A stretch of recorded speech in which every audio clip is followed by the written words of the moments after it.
So Radiant Black is the brand new comic done by Kyle Higgins. Now, I mostly know Kyle for writing the Mighty Morphin Power Rangers comic for the first 30 issues of that run, and I really loved Kyle's stuff that he put out with those comics. So hearing that Kyle is doing a brand new comic that is somewhat similar to Power Rangers, an American version of Toku, I got really excited because I've heard nothing but good things about this series. So I'll be writing the script for this reviews as I read through the series because I'm going in 100% blind, not knowing what I'm about to expect. So I'm really excited to jump into Radiant Black and talk about the first 6 issues of this brand new comic. Let's go.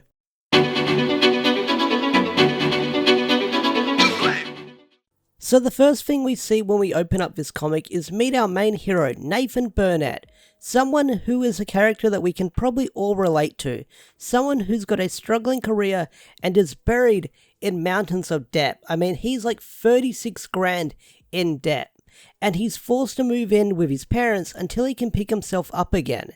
And I really like that because right away we don't get into the superhero stuff. We don't get some weird backstory about what's going on in the cosmos or how this is going to happen. We meet a character that isn't rich, he isn't talented, he doesn't have any stuff like that. He's just a regular dude down on his luck, and I don't read many other comics, so I'm sure this trope is done before, but seeing it in this day and age where I'm an adult, I've got my own struggles in life, this character seems very relatable, and I like that about him. So in the next scene, we have Nathan talking in the bar with his friend Marshall about his financial problems. And Nathan comes off as the kind of dude that doesn't want to bury people with his own problems. It's why he kept him being in debt a secret to his parents. So we kind of understand what this guy is about, why he's keeping secrets. He doesn't want to burden people with his own problems because he doesn't want to put it on them. And I understand what he's doing, but you kind of understand what this character is about, and he doesn't want to worry people with the situation he's in right now. He's got the feeling that he's gonna bounce back eventually. After that, we finally get to our main hero getting his superpowers as they were venturing out into the streets drunk, and Nathan and his friend Marshall find a mini black hole near the train tracks. Nathan grabs it, and it gives him his powers. So what are my thoughts on the suit for Radiant Black? Well, I like it. The helmet reminds me of Vanitas from Kingdom Hearts, and the rest of the suit screams Toku/Power Rangers. I really like it. The colors for it are really simple. Black and white, while the symbol is on the chest, and the eyes for the helmet glow blue, along with that symbol. So there isn't really any clashing colours on these suits that distract you. It's a very basic colour scheme with how it's presented, and I freaking love the suit design we've got going for it. So after that, we then see the powers of Radiant Black for the first time, and I have no idea where this story is going to go, but it looks like we've got some kind of zero gravity powers, and they look really cool. Plus the artwork on that double spread page of Nathan activating his powers for the first time looks freaking amazing as well. So our heroes fly away, and we have this heart-to-heart talk with Nathan's reaction to getting these powers. And they weren't what I was expecting. I thought he'd be over the moon and like, yippee, I've got powers now, but he's actually worried. Worried because he'll mess up these powers just like he messed up his writing career. So the dude's got a realistic approach about having these strange powers and is worried about what's going to happen to him next in life. So I like that a lot. Nathan is the kind of character who is really worried about what's going on in life, and even though he's got these really cool powers, he's worried that he's going to screw it up somehow. So issue 1 ends with a mysterious character robbing a bank with an outfit that looks very similar to Nathan's. So I get the feeling we're going to have some kind of mistaken identity moving forward, and Nathan might be framed for the bank robberies because their outfits look very familiar. So what are my overall thoughts on issue 1? Issue 1 had a really strong opening for me. I like the characters, the story is interesting, the art is amazing, and I'm excited to see where it's going to go next. So this comic definitely has my attention moving forward.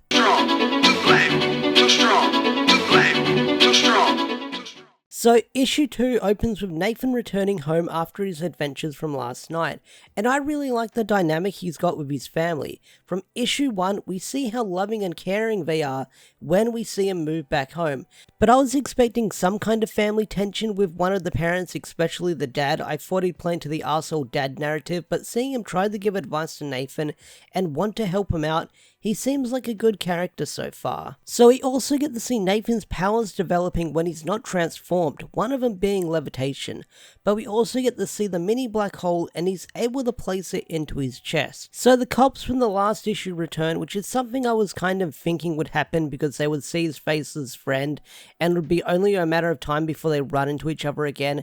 They even say it in the book where they said the bar was only around the corner, so it wasn't that hard to find him. So, you know the whole mistaken identity thing I mentioned earlier? Well, the officers questioned Nathan about him possibly working with the red and black suited character. The officers then suggest that Nathan should use his powers to help the community, but Nathan is unsure about this because this is the first time he's ever used them and he's never done anything like this before.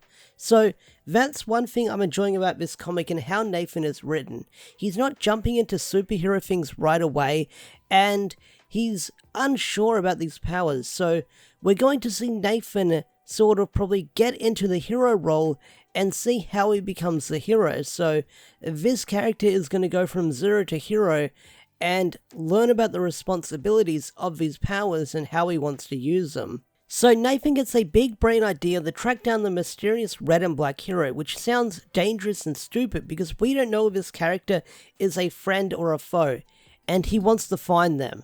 So Nathan's plan is kind of hilarious, I will say that. Because the dude's an Uber driver, he's going to be one of those Uber drivers that makes conversation with the passenger, asking if they know anything about the bank robber. And these panels were kind of hilarious because we don't see Nathan getting any answers or the answers he needs. And I'm sure that if anyone's an Uber driver who's watching this video, they can probably relate to a couple of these panels. So Nathan eventually gets the information he needs and drives to the junkyard to confront the mysterious robber. Nathan tries to talk to him, but it quickly engages into a fight and a chase scene, and the mysterious robber gets away, leaving behind several bags of money. And this scene I really loved because Nathan discovers what's in the bags, and although he's transformed, the paneling, the artwork, and his expression on his little helmet explains a lot because he stares at the money, holds it, thinks about something, and then puts the money away, returning it to the officers. Because this moment I love, because you've probably all had the same thoughts that Nathan had. You could use this money to fix your life right now and all the problems you've got going on. But this money isn't yours, it's stolen, so the best thing you can do right now is return it. So I really love that character moment that Nathan had in this issue. So issue 2 ends with Nathan apologizing to his dad about the conversation they had this morning, saying he's going to work on fixing up his life. But it also ends with Nathan making $200 from his Uber job. So I get the feeling that the moral of this ending is do good things for others and good things will happen to you. That classic saying. So we see Nathan's life slowly improving with all this superhero stuff going on as well. So issue 2 was great, I really enjoyed it. We're still world building and setting up for something much bigger later down the line. I want to find out more about this red and black character. Who are they? What are they about? Are they friendly? Are they not friendly?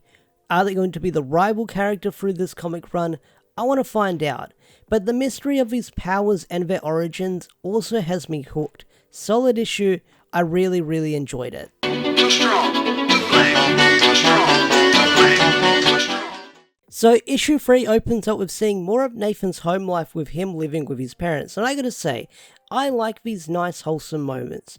So in the next few pages, we get to see the transcript of one of Nathan's books, but this leads to a reveal of Nathan writing his book and having some kind of writer's block, something that we can all probably relate to. I also like the panel of Nathan watching internet videos, one of them being an actual internet video that went viral, so turning the page and seeing that got a big chuckle out of me. We're trying to, can you hear me, Judge? I can hear you. I think it's a filter. It is, and I don't know how to remove it. I've got my assistant here. She's trying to, but I'm prepared to go forward with it. I'm here live. I'm not a cat. Another panel I like that really got a chuckle out of me is when Marshall is writing down superhero name suggestions. One of the things he writes down is Mighty Morphin, but he scribbles it out and writes lawsuit underneath. So I like that little Easter egg reference that they put in there, because if you're familiar with Kyle's work, then you're going to get that reference. So I kind of like the little wink and the nod to Mighty Morphin Power Rangers that they slipped into this issue. But yeah, this is the issue where we finally get our superhero name being named after the title of the comic. And I really do enjoy the conversation they have about the meta commentary, or what I think is the meta commentary on superhero names. But I also love how Marshall just has already registered the name Radiant Black Online. He even made a Twitter account for it. It reminds me of the Kick-Ass movie from way back, where Dave had made himself a MySpace page helping people out with his superhero persona, because MySpace was the brand new hip thing at the time. So they're the vibes I got when I saw Marshall making the Twitter account for Nathan. So the next few parts were really excited for me, because we got to see this future Radiant Black person crashing through Nathan's home, and when they are masked, you see like a future version of Nathan, just cooler, older, and with a beard. But this was soon dashed away from me because it was a dream, and I got really excited when I saw that, because I thought we were meeting a villain or some kind of mentor character. But like I said, it was a dream, it was some kind of dream, and it meant nothing in the end. It was just a little tease. So Nathan ends up getting a tweet helping people out with a flat tire, but because of his super strength, things don't really go well for him. So Nathan just ends up using his powers to fly them where they need to go. And then the issue ends with Nathan returning home, still struggling with his writer's block. So once again, issue 3 I really enjoyed, and it's cool because we got to see more of Nathan's life and struggles as a writer. Not only that, we actually got to see him do some hero stuff and help some people out. So I do wonder where that's going to go and what path he's going to take moving forward, so I'll have to keep reading to find out.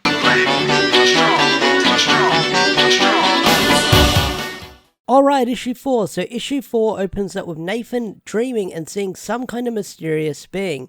We also keep seeing this strange alien language, which is something we saw in the last issue. So then we get the reveal of this strange cosmic being that kind of looks like an Ava and kind of like an Iron Giant. But the page reveal is really cool as well, because the colours and the contrast really stand out. And at the moment, as I'm writing these notes for the script, we don't get an answer what this thing actually is. So it looks like this is going to be the issue where Nathan is going to train and practice using his powers, but I also like how it pokes fun at the whole emotions and powers are tied together. So Marshall just throws a bunch of random insults at Nathan.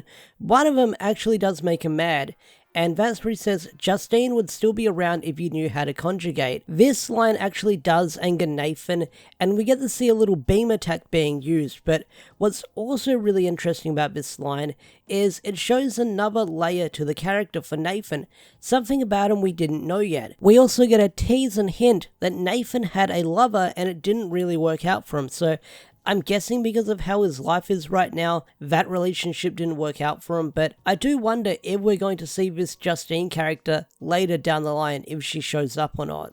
After that, we then come back to the mysterious dream that Nathan was having, where we meet the mysterious being from earlier once again.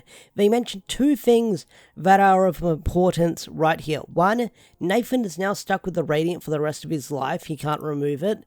2, there is some kind of war coming and something will kill everything on the planet, and Nathan is asked, will he be able to take their life? And we don't really get an answer to that question because it comes back to Marshall and Nathan just hanging out talking, and Marshall talks about what he would do if he had the powers. He would be like super famous and rich and stuff like that, but their conversation is soon interrupted as the mysterious red and black character suddenly attacks them. Knowing Nathan's name, the two engage in a fight, and the artwork here is amazing. I love it. Seeing the two knock each other about through buildings is very Man of Steel-like. So the red and black villain tells Nathan they know everything about them, saying that they know where they live, they'll hurt them emotionally, personally, and physically. This angers Nathan, making him blast them, cracking the helmet where we kind of get to see their identity behind the helmet, and it does look like another human, so that is interesting. This person is probably another human being just like Nathan. So after that, we then get a panel of Nathan's supposed answer to the question he got earlier, but Nathan in the present doesn't kill him.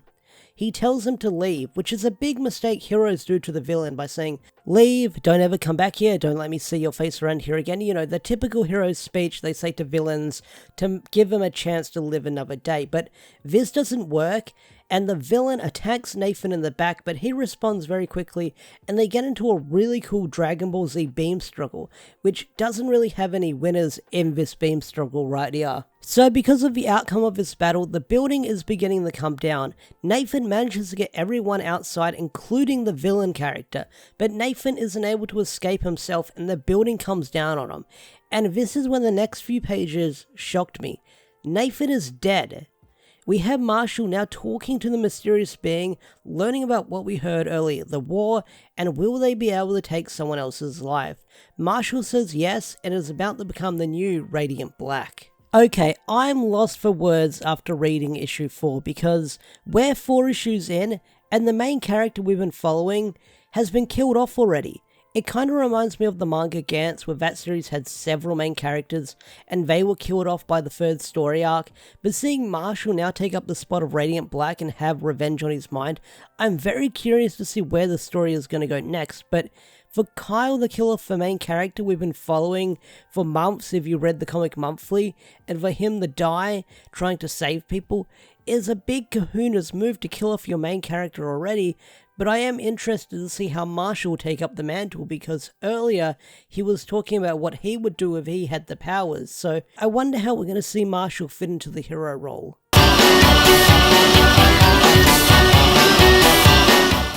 So Nathan isn't dead? Well, he's barely alive, so I am curious to see if they're actually going to kill him off or not, so I'll have to keep reading to find out. But in the next few pages we have Marshall grieving about getting these new powers and how he doesn't want them. Bent on revenge, he tracks down the red and black suited character, ready to fight them. What's also really interesting is this red and black villain we've seen over the past couple of issues. They look like they're grieving over what just happened, and when they see Marshall in the radiant black suit in front of them, they're very confused about what's going on. But Marshall tells them that Nathan is in a coma, and the two quickly engage in a fight. And Marshall in this fight is freaking brutal. He's knocking him around like it's nothing. And the artwork is really great with how it's drawn and where it takes place in the snowy mountains. The black and red character then transforms into this giant Hulkbuster and starts wailing on Marshall as the tides have turned on him. But fueled with anger and rage, Marshall is able to overcome this opponent and breaks their helmet, revealing that it's a girl. And she tells him that she never intended on hurting Nathan, just wanting to scare him. So I do wonder what that's about. Like, scare him about what? Scare him about what? I am very curious about that. But before we can get any more answers, 2 more Radiants show up, a yellow one and a pink one. And it looks like the pink one has the ability to travel through portals and teleport, because you do see them coming from a totally different area. They tell Red and Marshall that something big and powerful is coming, and before we can get more answers, everyone is attacked by what it appears to be another Radiant. This one doesn't have a color, but a digital feel to it. So that's the ending to issue 5, and issue 5 I didn't know what to expect, because the main character has seemed to be shifted, with Nathan being in a coma and Marshall taking over the powers. And not only that, we've met several brand new characters and what appears to be the villain of this story arc, or maybe even series. Also, the artwork in this issue with the fight scenes were amazing, and I'm excited to see where this volume is going to end.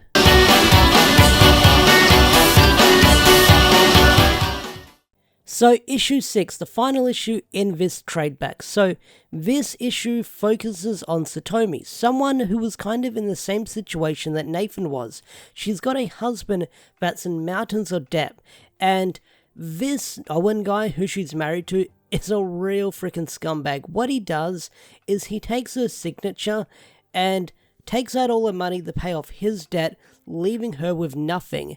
And she goes off on him and shouts at him and tells him off, and he plays the "What was me" card, where he acts all, "Oh, I'm sorry, we'll work this out together, I didn't mean to do it," and she kind of forgives him. And this is where we get to see Satomi using her Radiant Red powers to steal money to pay off the debt. And I do wonder where the timeline lines up with these events and when we first saw Radiant Black. So I do wonder how these events are going to tie together and the exact time frame of what exactly is going on. But Satomi is quite the interesting character with how she does stuff, and I can't wait to learn more about her later down the line. So, what are my overall thoughts on issue 6 of Radiant Black? Well, I thought this was a really good origin story for Satomi, a character who we've seen pop up time and time again, and we kind of understand why she was stealing the money in the first place. And seeing how we got a flashback after the last issue where we saw the big bad show up and then we cut away and learn about Satomi, it reminded me of what Kyle used to do when he was writing Power Rangers, where every 5 issues we would have a flashback or a story that would focus on a character away from the main story. So I do wonder if he's going to do that with Radiant Black, but with every 6 issues or 5 issues again. But we'll have to wait and find out. But either way, it's cool to learn more about Satomi and her whole backstory. So what are my overall thoughts on Radiant Black after reading the first 6 issues in the very first volume trade back? I freaking love this comic. It had me hooked the entire time. I mean, sometimes I was too distracted to take notes as I was just flicking through the pages and getting invested in the world, so I might have skipped on a few things in my notes, but either way, the twists and the turns that this comic took, especially killing off the main character by the 4th issue, was freaking crazy. And it looks like we're sort of getting our own version of American Power Rangers with the color scheme and all the different powers and stuff like that. And I do wonder what this is all about, such as the war, what the Radiant powers can do, because we still don't know what they are, we just know they're some weird cosmic being, so I'm hoping we get an answer about them later down the line. But either way, Radiant Black has my attention, and if this video does well, I'll definitely cover the next 6 issues in another blind review / read through on the channel. So if this video does well and you leave a like, you leave a comment saying you want more, I'll definitely look at doing something like this again for Radiant Black. But with that said, I'm going to bring this video to a close. If you enjoyed this video, hit that like button, subscribe to the channel if you're new for more content. Special thanks to all the members such as Swagger4 and Andrew McCoyle. If you want to get your name shouted out like these guys over here, hit the join button or become a YouTube member for special perks on the channel and stuff like that. With that said, I'm going to bring this video to a close. Thanks for watching, have a wonderful day or night, and I'll see you guys in the next video. Peace out, take care, bye.